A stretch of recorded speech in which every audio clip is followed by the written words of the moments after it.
All right, the moment I've been waiting for. I've been dreaming about Terry Black's for a few days now, and it looks like it's serving up the top-notch barbecue. On my plate today, barky brisket, perfectly spiced jalapeno cheddar sausage, and this giant beef rib that could practically double as a weapon.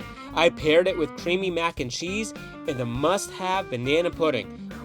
Oh, fun fact, when you go in to get your barbecue, next door is the barbecue pits. You can ask for a tour. We're gonna hit up the tour right now.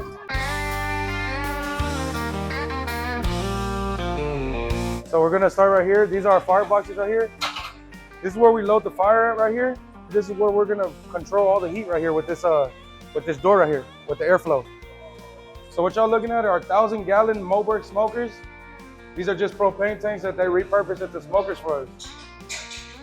So I got 30 briskets and some turkey breasts in here. So it's gonna take about 12 to 13 hours for these briskets and 4 hours for the turkeys. Heat is not gonna be direct heat, so it's just dragging it in here and it's just rising up. And the heat's just coming from right here in the end, and it's just gonna rise up, and then it's gonna exit out right here on our stack and then back end of the smoker. And the way we're gonna control that with the heat is the airflow. So the damper, there's gonna be a damper right there, and then the big door on the back of the end where the firebox was, where we started. When we pull them, we're gonna wrap them in butcher paper, and no, that's not gonna be until the 10-hour mark. So 10 hours in, most of the fats right here, we're gonna be broken down. They're gonna be rendered down a lot right here on the more moist side. And then we'll just wrap them up, and then we'll turn these around, and the lean part will be towards the firebox. About every 2 to 3 hours, we're gonna spray with apple cider vinegar. It's gonna keep it moist. It's gonna keep it from drying out. And then we use Worcestershire sauce, and that's gonna give it some more bark. My favorite part is gonna have to be the moist side. Yeah, but my personal favorite here is gonna be the pork ribs and the turkey. Turkey's a white meat. They say it's dry, not our turkey. You don't need no sauce required. It's juicy, just like that, nice and plain. So we got 3, 6, 9, 12, 120 briskets going just for right now. We cook 24/7 every day. We're never stopping cooking. There's 3 shifts here. There's always somebody here cooking briskets or cooking our meats. We're gonna cook about 120 to 180 briskets every day. On the weekends, we go up to maybe 250 briskets to 270 briskets. The beginning process of the briskets, we're gonna do an hour, maybe to an hour and a half of cold smoke. It's really not cold, but it's gonna be a lower heat. So it's gonna consist of real heavy smoke. The logs are gonna be smoldering basically. It's just so the meat can get a nice smoky flavor and get a nice deep smoke ring on it. Also, yep, the only way we can do it, the original way in Texas. It's a real mild flavor, so it's not real intense like mesquite or hickory. So mesquite or hickory is gonna be overpowering. It's gonna be too much.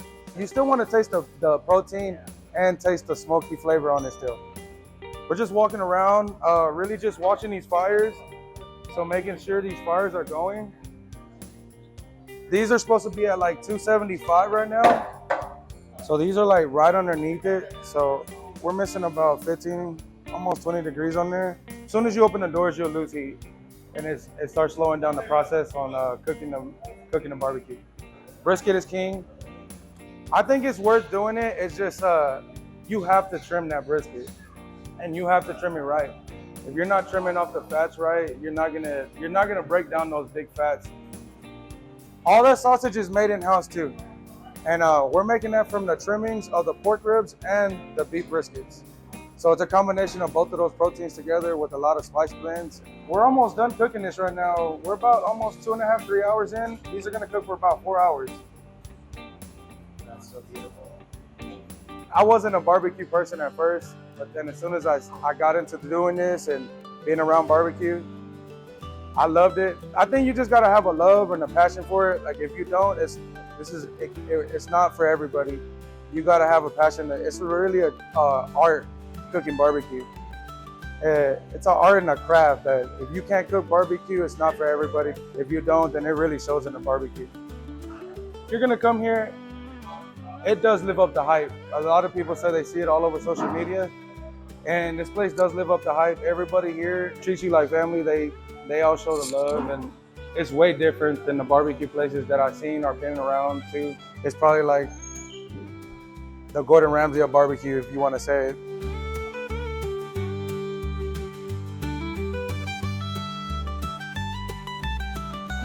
Hey, thanks so much for watching this video. Subscribe to our YouTube channel so you never miss a tasty episode.